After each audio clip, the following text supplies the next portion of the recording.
Hi guys and welcome to Bomb Anime. It's your girl Verka. And Big Boy Summer here, bringing you Miss KUROITSU from the Monster Development Department. Hot or not? Creativity. So the concept is different to what I've seen before. They also bring like the whole thankless job with unreasonable targets into like a light-hearted, silly style of anime. And it also seems like it's kind of making fun of the hero-villain TV characters as well throughout the anime. So I would say that those are the sections where the creativity would come into it. Yeah, I agree, totally agree. It's really funny watching it from this point of view, as opposed to being a kid and watching Power Rangers or something like that, where you're watching monsters come out of nowhere and seemingly created out of nothing. But here you can see them actually be created, conceptualized, accepted or rejected. So it's pretty cool in that sense. Entertainment. So when I saw it, I was like, oh, this is gonna be bad, because I thought that like all of the visuals were kind of like blurry on the outside. I felt like I was watching it on like a really bootleg website. But once I got like a little bit further into it, I understood what it was trying to do. I thought it was funny how all of the villains and heroes seemed like they were taking part in a children's anime, and the way that KUROITSU was blagging her way through the presentation. Like everyone has blagged their way through it, at least one presentation or job interview. And I liked seeing like her little cuts where she was thinking inside her head, because that's kind of how it is. Sometimes you're like, oh, I hope they're buying this bullshit. But I also liked the flip side where they were just calling her out immediately, like on the floor, like, nah, you clearly just came up with this 2 seconds ago, like what are you trying to bring to us? She had like some weird dinosaur Pokemon thing that she was really trying to convince us was strong. I thought that it's actually funny in some parts, and I would say that the entertainment value is quite good, to the point where I was going to actually say that all age groups could sort of watch this anime until you realized. until we got near the end, and I was like, okay, this is not for kids. It seems like it's for kids, but it's really just a mockery of those styles of TV shows and animes for children. Entertainment for me, it's very entertaining in the sense that it doesn't feel like a 24-minute anime I could easily probably carry on watching. But what I did really like is that it felt like real life.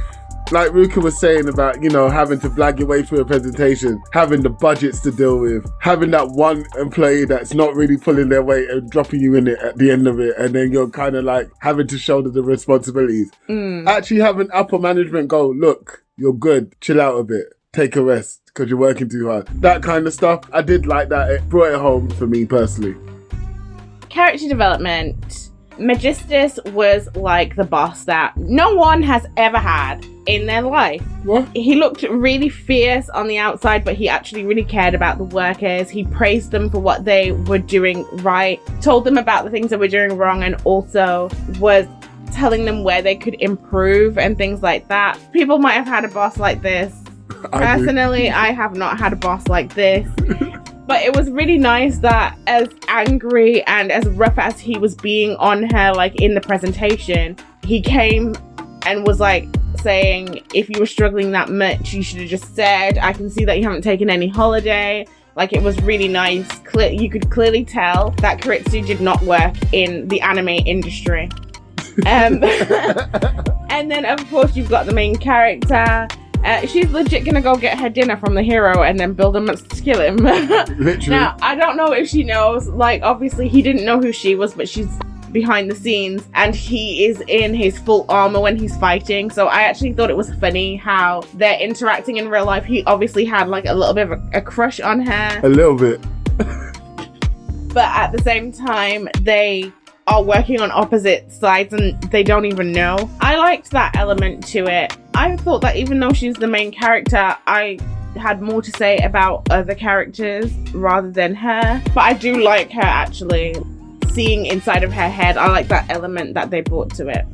I like the boss, Akashta, the boss of the whole organization. I think that's how it is sometimes. You're the boss of the organization. You come in and go, make these changes right now. And then it just happens. The whimsical cutesy nature and leaving everyone else to do the job, and you sitting down and literally have nothing to do but to go around and messing stuff up was pretty cool. And I like that aspect that they showed here as well. World building. The world is like a normal world, but the monsters in this world are clearly built, like their brains are built, their bodies are built in these silo type tank, I don't know, but the heroes are human beings. So I get the world, but I did have questions like, how are these villain companies making money when they're building like these monsters out of nothing? What is it for? So in terms of the world building, it was a little bit confusing to me because I just don't know how they were making their money or like what there is to gain from doing this. Yeah, well, Ruka took it out of my head, basically. Like, we try not to discuss what we're thinking about during the episode, so she had absolutely no idea this is what I was thinking. But yeah, I also wanted to go further than that. What is the front company exactly? Like, because a front company actually needs some mechanism of making money, so it's legit on the books. So it's just the front company, and that's where you left it. It's the monster building or the battling against a superhero, and that's where you've left it. Like, a little bit more in depth. I'm sure we're going to get that further on, but it would be nice to know where the money comes from, because what's the point? Like, you're trying to take over the world, but to what ends as well? And why is a little 12-year-old in charge of this company when Magistus is so capable? Like, do you get what I mean? That kind of stuff. In terms of the world as well, it's believable. Yeah, it's a believable world in this scenario. I actually like that the boss is like 12 years old and the other guy is so capable, because that is like how companies are run sometimes, where the boss is just like, I don't even know how you got into this position, and the people underneath are the ones that are actually like keeping everything going. So I thought that was actually another cool element to the whole realism around how jobs can be. Okay, plot execution. I just had a bunch of questions over this section as well, and I think that this is sort of tied into the world building as well, because there are so many questions of like, how is this really working, and why are you building monsters, and where is the money coming from to actually fund these projects for you to be able to have an actual business to this extent. The plot is what? I don't really know. We just know that the heroes are fighting these monsters that are being created.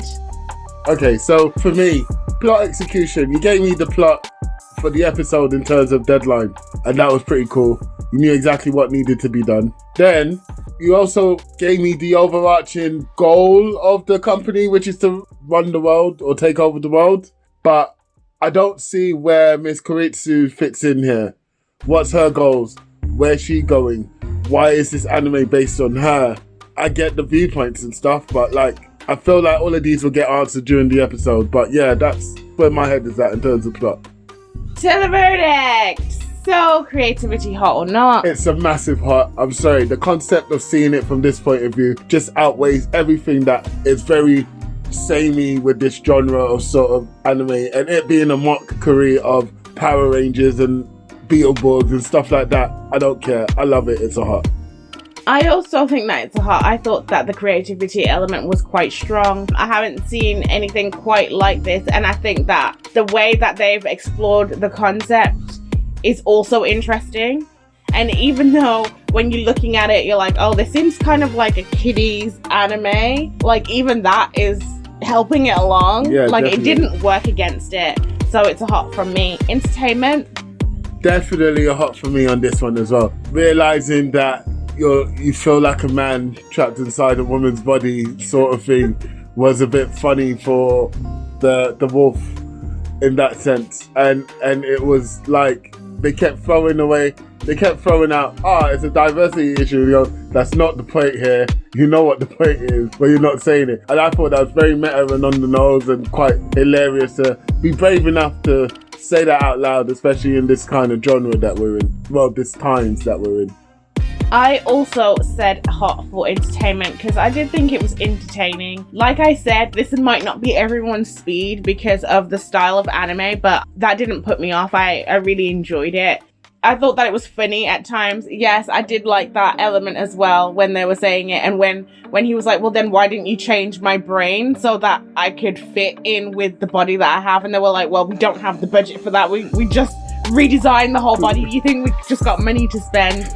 Also, I thought it was nice that they were exploring the whole fact that this is actually a created human. So I'm guessing that the brain is like a form of AI. Yeah. That is so realistic that they feel like, yeah. I also like that element as well. And they were actually treated as human, apart from the fact that they're only born to fight a hero. I mean, there is that element, which also brings in a bit of ethics. But I guess, you know, if you're a villain organization, what do you care about ethics? I was entertained. Definitely. Character development. I actually think they did really well here, so I'm going to give it a heart. Look, the characters weren't given a lot of screen time all around the board, but you could tell by their actions what was going on. You can tell by their actions how they were feeling, and their interactions were actually quite realistic. Now, I can tell a lot from the hero, for example, based on his reaction to a naked wolf lady. Do you get what I mean? It was like, oh, come on, bro, you're 22. Like, it's only a naked body. However, this is the style that anime is. So I know that the hero is going to be virtuous, upright, and all of that good stuff. And it's a great way of bringing that across without giving me a backstory of the hero. I thought character development was really good. Virtuous. It's anime, come on. Anime. He immediately thought KUROITSU's job was going to be some kind of sex worker. Virtuous outside. Anyway, character development, I also went for a hop because although they didn't spend a massive amount of time on everyone, again, for the style of anime that it is, it did fit well. Also, I did get to know information about a lot of the characters that were there. You got to know that the doctor was quite aloof and he shirked his responsibilities because he knew that he wasn't going to actually have to own up to anything because someone else has to take the rap for you. You knew that the boss is also quite spontaneous in the worst type of way because she doesn't care that you're on deadlines. She's just going to change it on a whim because I own this company. But you know that Magistus cares about the workers and wants to make sure that everyone is doing their best to actually make the company a lot better. Like, you know a lot about like all of the characters that they brought in. You understand about them, just like you were saying. So this is a massive hop for me. World building. For world building, it's a hot. Look, it can't happen anywhere else. You need this kind of world for this situation to come out in, and that's a big main criteria for me. Also, on top of that, it was believable, and it's only believable because of the upbringing I had. Watching these shows as a kid, growing up to watch this as now an adult, I'm thinking, yep, that's believable, and for me, it's a hot. Now, I like the world that they created, but I did have a lot of questions about the world, and I would have given it a pass if it had stayed in the realm of being a more childish anime. But when they added the extra elements that made me know that it was actually for adults, I feel like I can't give it the heart. And so for that reason, it's a not. Plot execution. It's a not for me. Look, I haven't been given enough plots for me to understand what the plot actually is. I've just been given a really cool concept and they've done a really good job delivering it. That's about it.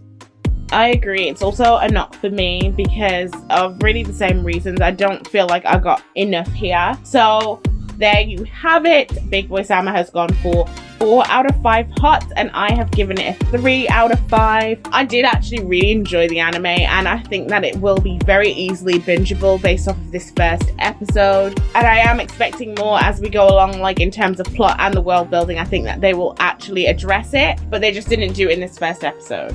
Well, if you made it this far, we really do appreciate you. Don't forget to like, subscribe, and share, and leave your comments down below. Peace.